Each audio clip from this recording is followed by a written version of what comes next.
guys, welcome back to my channel. So in this video I am going to explain you about positions कि positions क्या होती है और कितने types की होती है.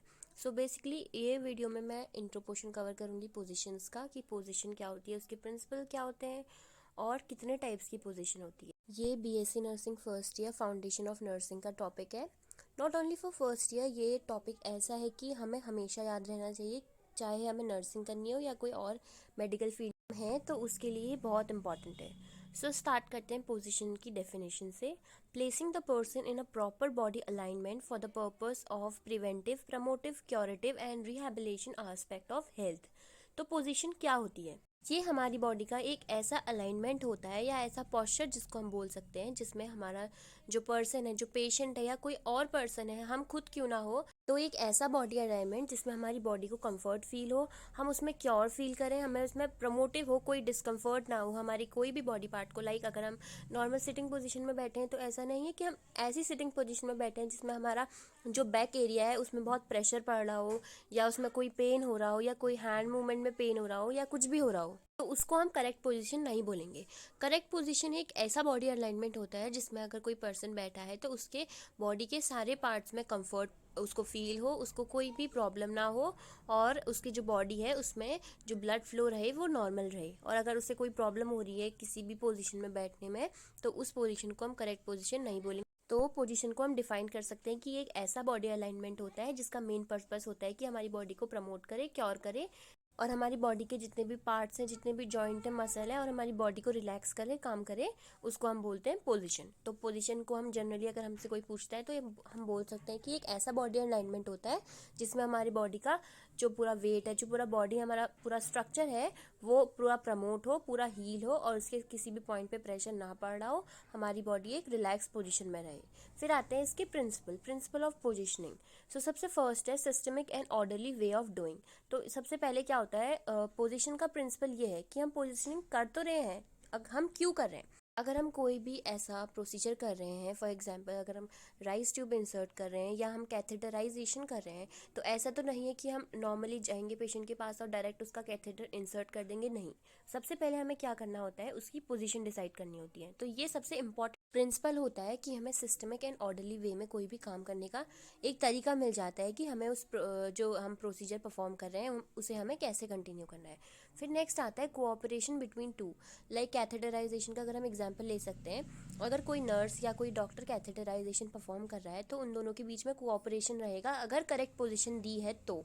अगर पोजीशन ही करेक्ट नहीं होगी तो उसे डिस्कम्फर्ट होगा पेशेंट को, और वो कोऑपरेट नहीं कर पाएगा डॉक्टर के संग या नर्स के संग कोई भी प्रोसीजर करने में. Follow safety measures to prevent accident.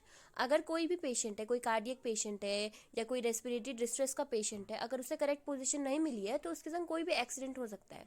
तो उस एक्सीडेंट को प्रिवेंट करने के लिए हम पोजीशनिंग प्रोवाइड करते हैं. नेक्स्ट प्रिंसिपल इसका आता है एक्टिव पार्टिसिपेशन. तो इसमें जो होता है पेशेंट का भी एक्टिव पार्टिसिपेशन होना बहुत ज़रूरी है, और जो प्रोसीजर हम करा रहे हैं किसी भी पेशेंट को, या अगर हमें उसे कंफर्ट देना है उसके लिए अगर हम पोजीशन प्रोवाइड करा रहे हैं तो उसमें एक्टिव पार्टिसिपेशन होना बहुत ज़रूरी है.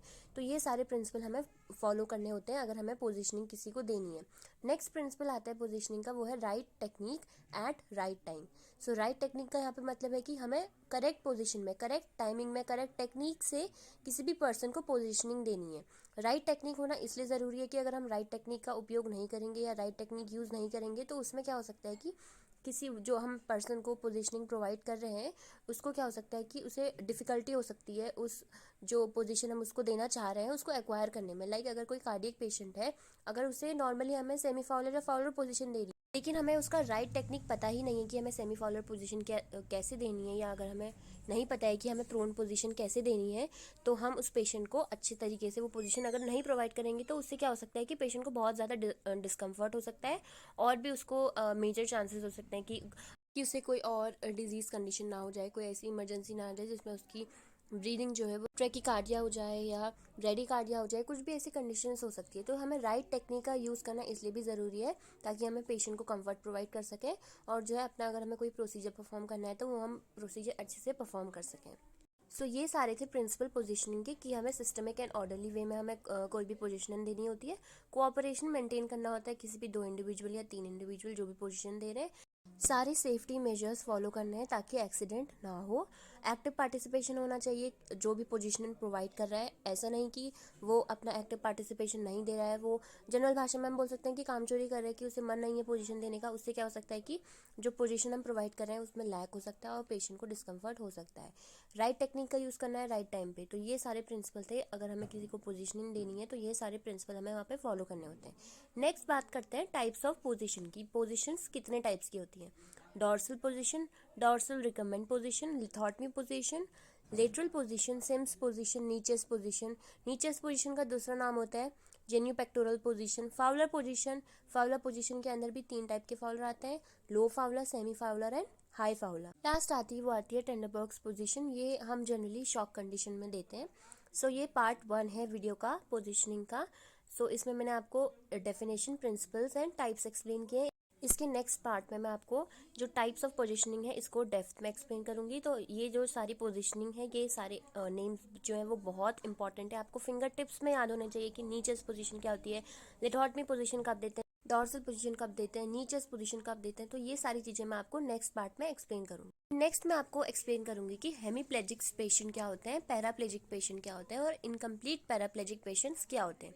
तो ये जो 3 टर्म्स हैं ये पोजीशनिंग में बहुत ज्यादा इंपॉर्टेंट है। सो सबसे फर्स्ट है hemiplegic patient. A weak paralysis on one side of the body, it may cause the person to experience full paralysis on one side as well as difficulty breathing और speaking. तो hemiplegic patient ऐसे patient होते हैं जिनकी body के एक side में पूरा पैरालिसिस हो जाता है। पैरालिसिस जनरली होता है लॉस ऑफ सेंसेशन। तो हेमीप्लेजिक पेशेंट में क्या होगा कि उनका जो पेशेंट होगा उसकी बॉडी के एक साइड, इधर लेफ्ट साइड और राइट साइड में, फुल बॉडी में हेड टू टो पूरी बॉडी का एक साइड का जो पार्ट है वो पैरालिसिस हो जाएगा और पेशेंट को डिफिकल्टी हो सकती है ब्रीदिंग में और स्पीकिंग में। तो इस टाइप का अगर किसी को पेशेंट को पैरालिसिस पड़ रहा है तो उस पेशेंट को हम बोलेंगे हेमीप्लेजिक पेशेंट। नेक्स्ट आता है पैराप्लेजिक पेशेंट। पैराप्लेजिक पेशेंट किन पेशेंट को बोलेंगे? Form of paralysis that mostly affect the movement of lower body. People are unable to voluntary move their legs, feet and sometime their abdomen. तो paraplegic patient ऐसे patient होते हैं जिसमें paralysis होता है उनके लोअर पार्ट में, लाइक उनका जो वेस्ट होता है, जो कमर होती है, उससे नीचे के पोर्शन में पैरालिसिस हो जाता है। इन पेशेंट में जनरली वो अपना जो लेग मूवमेंट है, जो फीट मूवमेंट है, वो नहीं कर पाते हैं, क्योंकि as you all know paralysis क्या होता है, लॉस ऑफ सेंसेशन हो जाता है। इसमें सेंसेशन लॉस हो जाता है तो वो कुछ भी मूवमेंट नहीं कर पाते हैं। ये पेशेंट भी बेड रिडन पेशेंट होते हैं। तो इस पेशेंट में हम देख सकते हैं कि लेग्स की भी मूवमेंट नहीं होगी, फीट की भी मूवमेंट नहीं होगी एंड समटाइम्स एब्डोमेन। कुछ केसेस ऐसे होते हैं जिसमें एब्डोमेन को भी पेशेंट नहीं मूव कर पाता है। सो इन पेशेंट को बोलते हैं पैराप्लेजिक पेशेंट। फिर आता है इनकम्प्लीट पैराप्लेजिक। इसमें क्या होता है कि paralysis affect only one leg. तो अगर किसी पेशेंट के सिर्फ एक लेग में पैरालिसिस हुआ है, इधर लेफ्ट और राइट, तो उसको हम बोलेंगे इनकम्प्लीट पैराप्लेजिक। पैराप्लेजिक हम इसलिए बोल रहे हैं क्योंकि पैराप्लेजिक पैरालिसिस क्या होता है, वो सिर्फ पैर में पैरालिसिस होता है। तो इनकम्प्लीट पैराप्लेजिक हम इसलिए बोल रहे हैं क्योंकि ये इनकम्प्लीट है, क्योंकि पैराप्लेजिक पेशेंट वो पेशेंट होते हैं जिनके दोनों लेग में पैरालिसिस होता है। तो इनकम्प्लीट इसलिए बोल रहे हैं क्योंकि इन पेशेंट में क्या होगा कि सिर्फ एक लेग में पैरालिसिस होगा, इसलिए इन पेशेंट को बोलेंगे इनकम्प्लीट पैराप्लेजिक पेशेंट। तो hemiplegic patient, paraplegic patient and incomplete paraplegic. Hemiplegic में क्या होता है कि बॉडी के एक साइड पूरा हेड टू टो, पूरा एक साइड इधर लेफ्ट और राइट साइड पैरालिसिस होता है। पैराप्लेजिक में कमर से नीचे के पोर्शन में पैरालिसिस होता है एंड इनकम्प्लीट पैराप्लेजिक में किसी भी जो हमारे लेग्स है वो किसी भी एक लेग में, इधर लेफ्ट और राइट लेग में पैरालिसिस होता है। सो इस वीडियो में मैंने आपको एक्सप्लेन किया है कि पोजीशन क्या होती है, उसकी डेफिनेशन क्या होती है, प्रिंसिपल क्या होता है पोजीशनिंग की, क्या क्या हमें प्रिंसिपल फॉलो करना है अगर हमें किसी को पोजीशनिंग देनी है, कितने टाइप्स की पोजीशंस होती है, एंड हेमीप्लेजिक पेशेंट क्या होते हैं, पैराप्लेजिक पेशेंट क्या होते हैं एंड इनकम्प्लीट पैराप्लेजिक पेशेंट क्या होते हैं। तो ये पोजीशन की पार्ट फर्स्ट है। नेक्स्ट पार्ट में मैं आपको types of positioning in depth explain करूंगी और ये भी एक्सप्लेन करूंगी कि अगर पोजीशनिंग का कोई क्वेश्चन आता है 10 to 15 मार्क्स में तो आपको उसे कैसे अटेम्प्ट करना है विथ डायग्राम। आप अपने खुद से कैसे डायग्राम ड्रॉ करेंगे, डॉर्सल पोजीशन को कैसे एक्सप्लेन करेंगे और लिथोटमी पोजीशन को कैसे एक्सप्लेन करेंगे, जिससे कि एग्जामिनर इम्प्रेस हो और आपके जो मार्क्स है वो इनहांस हो सके। So that is it for today's video.